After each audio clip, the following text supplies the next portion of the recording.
Here now, attorneys and Fox News analyst Kimberly Guilfoyle. She's in Washington this evening, and Lee Wheel. All right, so jury selection began yesterday in this very hot trial.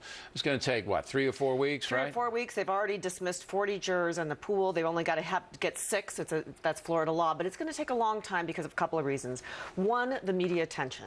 Everyone has heard about this case. Now, that doesn't mean you can't be a juror if you've heard about the case, but you still have to be fair and impartial. The second is the whole racial element. And as we spoke about last week, who's on that jury, what the racial component is very important to both sides. They can make up any excuse, but that's going to be very important to the outcome. But it comes a point, Guilfoyle, where the judge is going to say, look, you got to pick somebody, right? Well, I mean, this can take as long as it takes, Bill. I mean, the judge can definitely try and move it along and put pressure. What if you're Zimmerman's defense attorney and you don't pick anybody? You can't say it's going to take as long as it takes. I'm going to pick anybody because I really don't want a jury. No.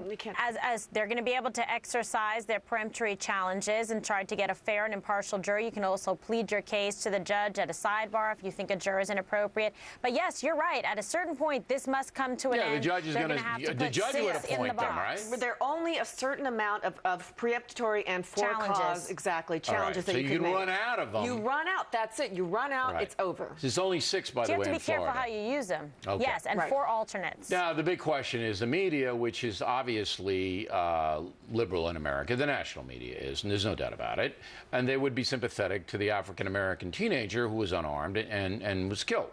So Zimmerman's brother, and I think a lot of people feel that the deck is stacked. But that really shouldn't matter in a trial, right? They're going to be sequestered, these jurors. They're not going to see the coverage, right? Well, they've already seen a lot of the coverage. But what's interesting to me is that a lot of the potential jurors are already saying, oh, I've seen everything, but I can still be fair and impartial. In other words, it's a reverse dynamic. These are people that want to be on this jury. They want to have this trial. Most jurors or potential jurors kind of run away from being on jury. It's going to take a long time. So if you want it, then you don't want that person either because they'd be too eager. Exactly.